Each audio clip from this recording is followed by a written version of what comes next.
All right, folks, welcome back. This is the Something Ventured podcast. I am Kent Lindstrom. I am your host. The first of two parts today. Preet Anand is our guest. I realize that after 26, 27 episodes, whatever we've done, this is the first time I think I've had an actual real live in the field entrepreneur raising money on the show. Preet is out there raising money for his company. I will let him explain what his company does, probably an episode from now. In this episode, we talk about the things that we so often do, housing in San Francisco. Beyond that, we talk a bit about Uber. And, I realized as I started doing the show, people said, hey, you're getting a little bit off topic and you're talking about Silicon Valley things and not precisely what you set out to do in your show. And you know what? That's the point of the thing. The point of the thing is to learn what's on the minds of people here in Silicon Valley, what goes on behind the scenes, and what goes on behind the scenes is not necessarily what the audience sees. So that's why we're doing this. So here we go, part one, Preet Anand. This is the Something Ventured podcast. Welcome. All right, welcome. This is the Something Ventured podcast. I'm Kent Lindstrom. I am your host. My guest today, Preet Anand. I realized I didn't ask you how to say your name before we started. Did I say that right? You said it wonderfully. Welcome. How you doing? I'm doing great. I'm really impressed with your setup here. Well, thank you. The massive studios of...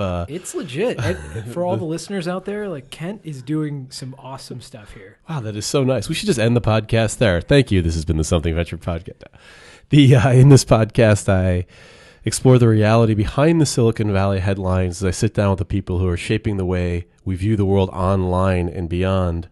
And Preet is doing that. I think you might be the first kind of actual entrepreneur I've had on the program. Well, I'm flattered. I've had people who work in the tech industry. I've had people who have been entrepreneurs. I was looking back, what am I doing? I'm 25 episodes in. I haven't had the struggling. I'm just making it dramatic. I know you're not struggling, but the struggling entrepreneur. So your background went from, you started in physics, you worked at Zynga. You now have your own company, which doesn't sound like every single other company out there. This is going to be fantastic. Yeah, we're not Smoothies on Demand or Snapchat for cats. That's the big joke. It's getting a little better, but for a while, every app was either the lunch delivery thing, to the point where Uber even, didn't they do a lunch delivery for about 5 minutes or something like that? I think they are in some of their markets still.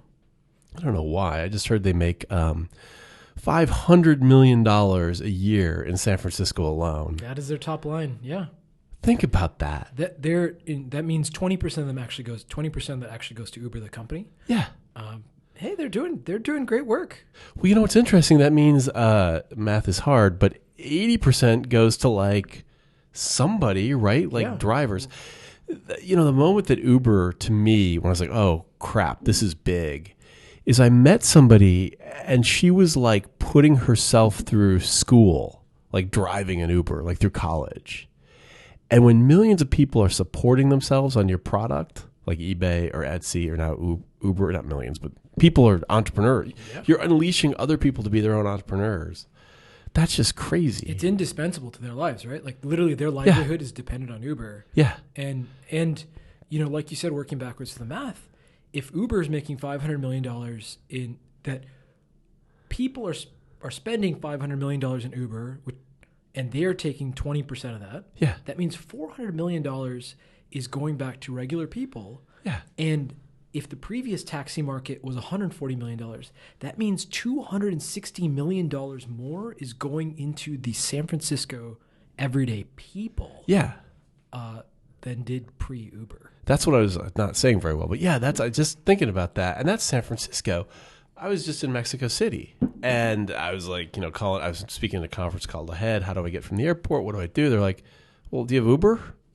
I was wow, Mexico City. And then recently something unfortunately went wrong with an Uber ride, but it was in Nigeria or something like that. They're in a lot of places, and I think it's really here in San Francisco.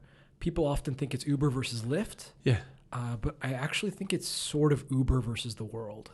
Yeah. Because there are Uber competitors spawning all over the country, all over the world. I think that's right, yeah. And Lyft is just the U.S. version of that competitor. Yeah. I'm surprised Lyft hasn't been more sort of aggressive or why they're considered such a distant second to Uber. I mean, they were there first, really, I think. I don't know. I think part of it is that Uber does have that global reach, whereas Uber or Lyft is focused domestically. Yeah. And just from the limited amount I can talk about the Uber culture that I know of, Yeah. as I'm sure many of us do have friends there, Sure. they are very competitive. They're brutal, yeah. They play like Amazon. Amazon Yeah. and Uber, I think, both try to make a tremendous service for their customers. Yeah. But if you're their competitor, they will wipe you from the planet with a smile on their face. Yeah, so it's not enough that they win, but that their competitor also lose, like from their perspective. Amazon, if you read their book, The Everything Store, Oh, I gotta read that, yeah. they spent $100 million in a quarter just to get one of their competitors in a position such that Amazon could then buy that company for $600 million. Wow. Think about that. Yeah. In order to make you rich in buying you, I intentionally lost $33 million a month, $1 million a day. That's just crazy. Burning. Yeah. And this is one of the things I was talking to someone on another podcast about entrepreneurship is what level the game is played at in Silicon Valley. I meet people, and I won't name any cities, not to be disparaging, but they're kind of like doing something. They're entrepreneurial, and they're kind of raising money and kind of moping along. I'm like, man, some of these guys in Silicon Valley are just trained killers. Like, they are just out to crush you. They have resources. They raise enormous funding rounds to poison the well and make sure that you can't also raise money. I think in a world where something can be worth $60 billion, and holy crap, if maybe they're worth more if that's what they're doing in San Francisco, the sharks come out. Like, the big money comes out. And I think you're seeing that more and more. Well, it's funny you were talking about Lyft's culture, Uber's culture. I look at Lyft, I bet they have the exact opposite kind of culture, because their whole thing was sort of like sit in the front seat with the driver, a fist bump, a playful pink mustache. Like, they don't seem like they're the cutthroat, where Uber was kind of like the black car, And look, Lyft is an extremely successful business too. Mm-hmm. They're in a market that second still makes Lyft probably a $3 to $4 billion company. Yeah. Bluelight, while I'm very confident where we're going, I would be very excited to be in that position at this moment. Yeah. It's incredible. Well, and this is the thing that happens. So every few years in Silicon Valley, when everyone's like, oh, everything's pretty much been invented, which was in 2002, 2003, when Jonathan Abrams founded Friendster, which was the first of the social networks. That was the talk I remember was like, that was great, that 99, but everything pretty much that can be invented, come on, like a bunch of smart people thought about it. And it feels like that every few years, something comes along where you're like, well, I could have thought of that. Yeah. Like, you got your mobile phone, you got your drivers, like, I could have done that. And boom, and it fuels, I think, the entrepreneurial passions of people for another, 3 or 4 years until the next one comes along. And part of it is there is that sort of sweet spot, right, where you realize there is enough of a previous thing deployed that you can build on it. Right. And like for Jonathan with Friendster, it was like there was now enough people who had internet connections that, hey, maybe there is a business between those people who have internet connections. Yep. Not them in isolation of like selling them, rocks or pet food. Yeah. But maybe there's a business between how does Preet connect with Jonathan or Jonathan connect with Kent and Kent with this other person. Yeah. And turns out that was very correct. Fast forward enough times, we have this thing called Facebook. Well, and who's it? Matt Kohler, who was the first, I don't know, he was a LinkedIn, like kind of chief of staff to, I'm sure I'm getting these all wrong, but a very early guy at LinkedIn, then a very early guy at Facebook, and now a partner at Benchmark, which is one of the really impressive venture firms here. He always said that social networks kind of happened as soon as the digital cameras happened.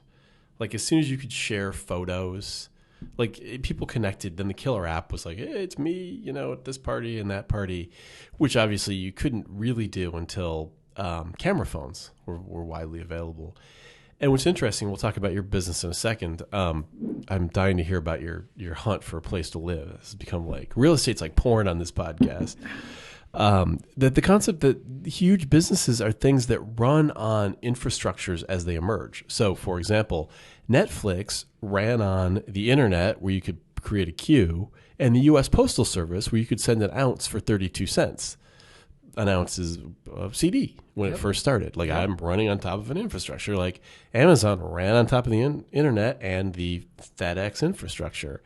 And Uber's like, I'm going to run on top of the installed base of autos and people looking for jobs, along with the fact that there's this location device on a phone and the drivers can find each other without standing on the corner and the people waving and the cabs going around. What are the other things you can do, right? Yeah. It's incredible.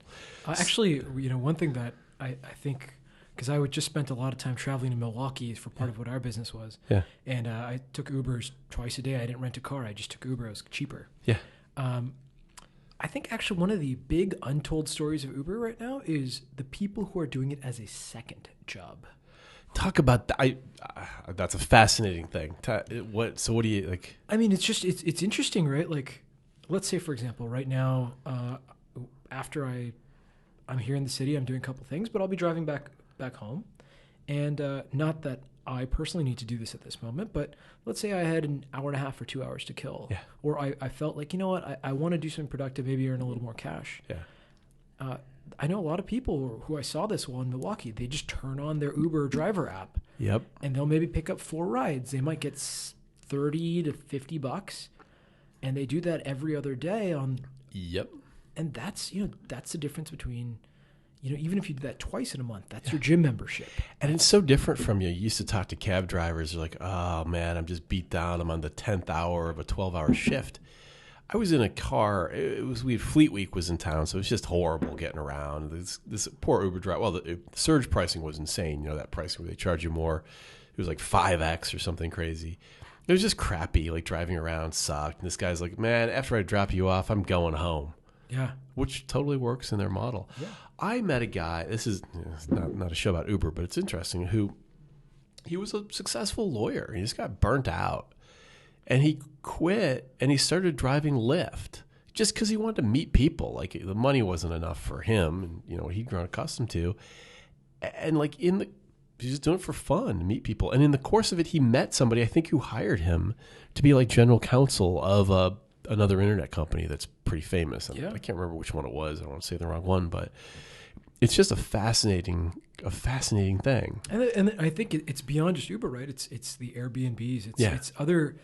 It's services like they call themselves, the sharing economy, where you are taking advantage of slack in the form of resources. Yeah. And that slack doesn't have to be just in terms of absolute people who aren't, it also can be, just some segments of people's time. Well, and here's an interesting, I'll throw my 2 cents in as the entrepreneurial lesson, is like, how close to something else, how close the winner and the loser are. So there's a company called, I think, Get Around. You remember those guys? They're still around. Yeah. I hate when people talk like that in Silicon Valley. They're still around. I heard they're actually starting to do significantly better. But so Get Around came out, I think, way before any of these guys. And they were like, same freaking logic, right? 96% of the time, any car in the world just sits there, right? Hey, if people could share cars with each other, that'd be great. Like when I'm not using my car. And it didn't really work because people are like, well, I don't really want to have someone else driving my car. And the key handoff was really tough. And Uber came along and was like, no, people don't want cars. They want rides. And that was all the difference in $1 billion company and probably a several $100 million company. So it's just interesting how close like the two companies can be. Yeah, and two people looking at the same set of data with the right answer. Right, cars are idle all the time, Yeah, I mean, you look at the problem, there can be different solutions. Yeah. And which one ultimately resonates with the customer. Yeah. And there's different sets of customers too. Yeah. Of course. I am personally very excited to see what does the equivalent of Uber and Lyft look like for people who are above 70 years old. Oh. Because for them, for whom, I mean, my own grandpa, I remember this is almost 5 years ago, lost his license. His entire life changed in a really sad way. Right. But if he was in a city where Uber operated, or whatever this thing is called, he could still retain his lifestyle without that driver's license. Yeah. Because money's not the issue. Yeah, and then he's not even, forget that he's old, right? Like, that's what young people are doing. They're like, screw it, I'm not going to get a car. Yeah. I mean, if they're doing that much business in San Francisco, there's a point where they could change like the urban landscape. I mean, people could be like, I'm not buying a car because for whatever the maintenance on a car is, I could ride Uber every time I want to and have $100 left. You know, I mean, the math just kind of works out. It's crazy. It's interesting. So so we talk about it in the podcast a lot. So Uber comes along, Facebook comes along, all these companies come along. And for people listening to this who aren't in the Bay Area, the impact has been to bring enormous numbers of people. There's always places with enormous wealth, but like the wealthiest guy in the world can really only buy one house. You can live in, maybe you can buy 10, but you can't buy 1,000. But has brought kind of thousands of people to the Bay Area who are getting paid six figures, which has had this enormous social impact of like driving up housing prices all over the place here in the Valley. And it's just become like, it's kind of like the topic of conversation now. It's like, oh yeah, the one bedroom in the Mission, I think every day it's like, it's smaller and, like glasses, like it's 100 square feet and it costs $1 million a minute, or it's just crazy. But so you're looking for a place now? Is that like are you out in that? Yeah. So my wife and I'm married. Yep. Congratulations. Atypical for entrepreneurs, apparently. Yeah, you know what? Not really. I'm joking. So I'm married, and my wife is doing her PhD in clinical psychology. Yep. And so for a while, we were reticent to purchase a home, just because, very frankly, we didn't know where she might have to go with the crazy system that they have in their educational structure. Is that like a medical thing? That she's doing clinical psychology. Yeah, so, right. So basically, the short of it was that every year after her third year in her PhD, for 3 successive years, she was applying for what her next effective year of residency was. Yep. And that could take her anywhere. Yeah. Which is nuts. Yeah. We're both very excited. This is her last year. Yeah. And so finally, it's her last year. She's going to be coming back to the Bay Area. And we're like, okay, like we like this place a lot. Yep. We see it as a fundamental part of our future. We should purchase. Turns out, though, we're not alone in that idea. And it also turns out that the Bay Area overall, not just San Francisco is where it is the worst, but the Bay Area overall is a place where there is very limited supply of housing. There's a significant limitation. Wages are high, interest rates are low, and then on top of that, you have people who are moving here because they realize the internet is still very early on and is going to be a major vector of economic growth over the next 20 years. Yep. It would probably be similar to asking yourself people moving to New York in the 1980s. Mm-hmm. And if you were to reverse engineer that trend, you can notice now that some people from New York are moving to Silicon Valley. Yeah, right. Right. For better or worse. New Yorkers, I like you. That's not what I was trying to say.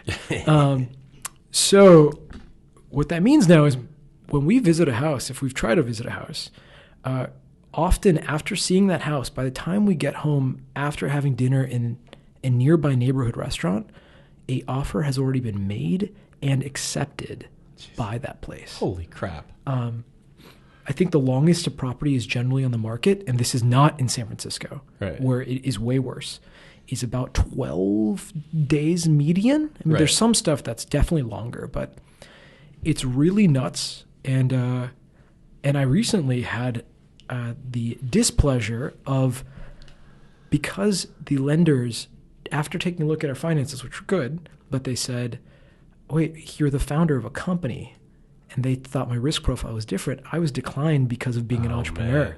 Oh, man. And because of what the market is, you can't pursue a house unless you're pre-approved. Yeah, because just this, any seller has so many options. Yeah, why bother?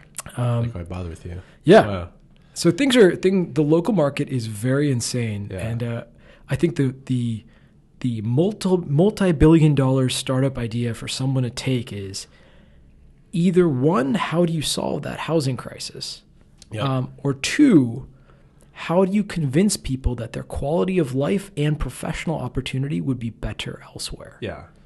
That's my thesis has always been that's got to be it. It's at some point everybody can't live here. Like they just can't. Like even if we did the most efficient housing thing or whatever, 1 billion people can't live in Silicon Valley. And at some point it's got to be okay, you know what? Boulder's not that bad, and beyond Boulder, Dublin's not that bad, and beyond that, Bangladesh isn't that bad, or whatever the hell. Well, maybe Bangladesh. I don't know. I've never Maybe been Bangalore. there. I hear it's hot, but yeah, it's just it's kind of crazy. And I was talking to Facebook's first ops guy about housing a bit, and he was like, it's kind of supply and demand. So people get very upset about it, but like there's no real bad actor in it, right? Like the guys who ride the Google bus and are renting a place are just guys trying to move into a city like young people have for years, trying to make something happen, and they push someone out who's another person. Like it's people. And yeah, it is pricing around a constrained resource. Yeah, that exactly. is a big part of it, and it so happens that locally, those people who are in a position who want that often have more dollars. Yeah, just because the local companies are crushing it. Yeah, totally. There's billions of smartphones being sold, and 95% of those operating systems are made in Silicon Valley. Yep. Yeah, it's crazy. I mean, it's also, I got to say, it's not a phenomenon we invented, right? It's not like, it's always been the case. Like, hey, if you become a doctor or an investment banker, they pay you more money and then you buy the house. What like happened in New York, right? They've got investment bankers who make all the money, and option traders in Chicago, and movie people in Los Angeles. Like I think we're in an extreme case of it, but I don't think we invented the concept. It sucks to be on ground zero. Speaking as someone personally experiencing it. Yeah. Yeah. Crazy. All right. That's the housing report for this podcast. Yes. It's funny how often it comes up, though. It just with people, including I had a guy on who's a tech guy, but he used to work at HUD and talked about housing in the Tenderloin. So it's a. Hey, Maslow's hierarchy of needs is a real thing. Yeah. And where you stay, what you eat. Yeah. Well, and geography's destiny too. And like we're into geography here. So let's talk a little bit about your company. Like, why don't you tell us what it is? I thought it was fascinating because it's not a lunch delivery app, and it's not a chat app that does something else. It's a pretty core piece of infrastructure, if I understand correctly. You are absolutely correct. So we are working on Bluelight, and what Bluelight is we are really focused on bringing personal safety into the digital age, and at a fundamental level, building something that is more effective than dialing 911 on your smartphone. Right. And the reason that's the case is because the current standards in personal safety and security are really still built for an analog world. It is right now more effective to dial 911 from a landline than from a smartphone. Because they can find you better? They find you immediately. Okay. And also, not just the information that you're giving the dispatcher, how the call is routed. Right. So, for example, let's say you and I were having this discussion in another Bay Area sort of pillar at Stanford. Yeah, sure. If you dial 911 at Stanford off of a landline phone, you are going to immediately go to Stanford Dispatch. Right. If you dial 911 from a smartphone or a cell phone, you may not get routed to Stanford Dispatch. Right. There's actually a most likely outcome is you'll either get routed to Palo Alto or to CHP. Right. Yeah. And that means you, for where you are not geographically going to your closest responders, which means it takes longer for help to get to you. Yeah. They don't know where you are, nor are you going to the closest ones. Right. So for Bluelight, we're really trying to say, how do we fix that? How do we take advantage of the fact that this is something fundamental and important, that people are walking around with this pocket computer that is able to cache information and has a persistent data connection. Yep. And we're saying, all right, we can do a lot of this stuff through software. For example, one of the campuses that we work with while I was in Milwaukee is Marquette University. Uh-huh. If you had an issue at Marquette, you are not supposed to dial 911. That will not go to Marquette's campus police. On your cell phone. Yeah, on your cell phone. Yeah. You are supposed to dial 414. Okay. I don't remember fully, 283-6800, I think. Yeah. I think. But a lot of people don't remember that. They don't remember in this position what number am I supposed to report. And then also, if you dial the right number, you still have to call. You have to still tell them exactly where you are. Right. They don't know. Yeah. With Bluelight, it doesn't matter. Wherever you are, we will route you to the right help and also give them your exact location. Right now it's location. In the future, that's going to involve things like medical conditions. Picture, how do we enable the best help for you? Yeah. Such that you do whatever it is you want to do and you go explore. Yeah. You ever need help, we're there for you. So how'd you get excited about this? Like everyone gets excited about the music apps because they listen to bands, and like how did you pick this as something like to pursue as an entrepreneur? So it started freshman year of college, Holy and it crap. started with a problem. Okay, of that's course. not when the company started, but I was sitting in orientation as a brand new college student, sort of bored out of my mind. Yeah. And I heard the statistic that 1 in 4 females would be victims of attempted sexual assault by the time they graduated. Yeah. And I was like, holy crap, like that's a high number. Yeah. And I, at the time, had a girlfriend who's now my wife. I have a little sister, a lot of other people in my life, women in my life that are really important to me. And I took that 1 in 4 ratio and I looked at my own life and I was like, that's not okay. Right. How do I put a dent in that number? Yeah.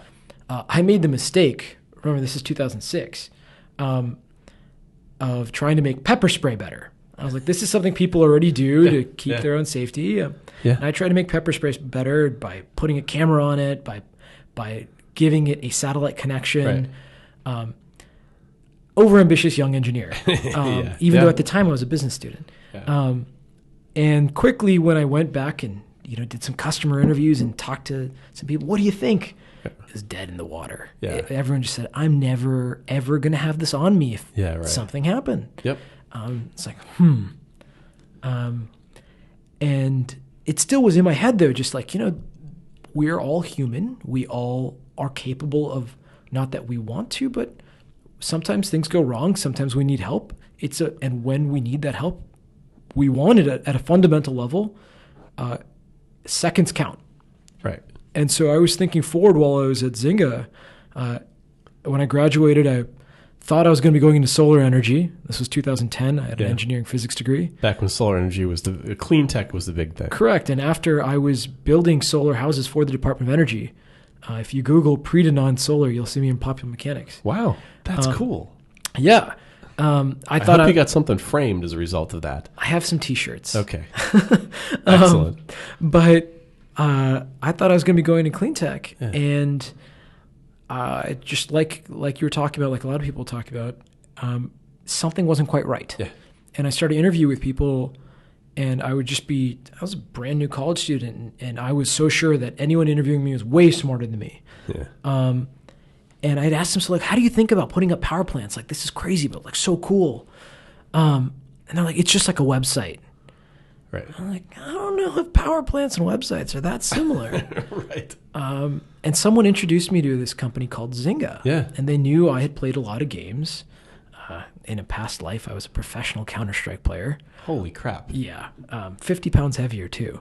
Yeah, right. Not a lot of exercise in the professional gaming world, as I understand it. Rapid wrist movements, but that's about it. Yeah. So I went to Zynga, got recruited right out of undergrad to be a product manager there. Had a great time. Lots of stories can come from that. But while I was there, I remember having coffee with someone, and they had their wallet out and they had their smartphone out. Uh-huh. And then they had to run to another meeting. They grabbed their smartphone and ran upstairs. Mm-hmm. And it was like, holy crap. This thing on a subconscious level is more important than money. Yeah. Your identity. Yeah. Wow. And I was like, okay. And it just suddenly clicked. Like right then and there, I was like, whatever the solution is to this problem I was trying to solve back in freshman year, the most accessible thing that is always going to be on people is their smartphone. Sure. And, I started to learn more about the space and really get my head around it and realize it was bigger than just college sexual assault. Yeah. Just still a massive, massive issue and, of course, and an area we hope to have a lot of impact. Right. But it's how we get help, how we think about our personal safety, and something so fundamental. Right. And also, if we're successful in that, if we're successful in giving people that feeling of reassurance, that's super empowering. All right, that's it. That's enough for this week. Go ahead, get on with your life. This is the Something Venture Podcast. I'm Kent Lindstrom. I'm your host. See you next time.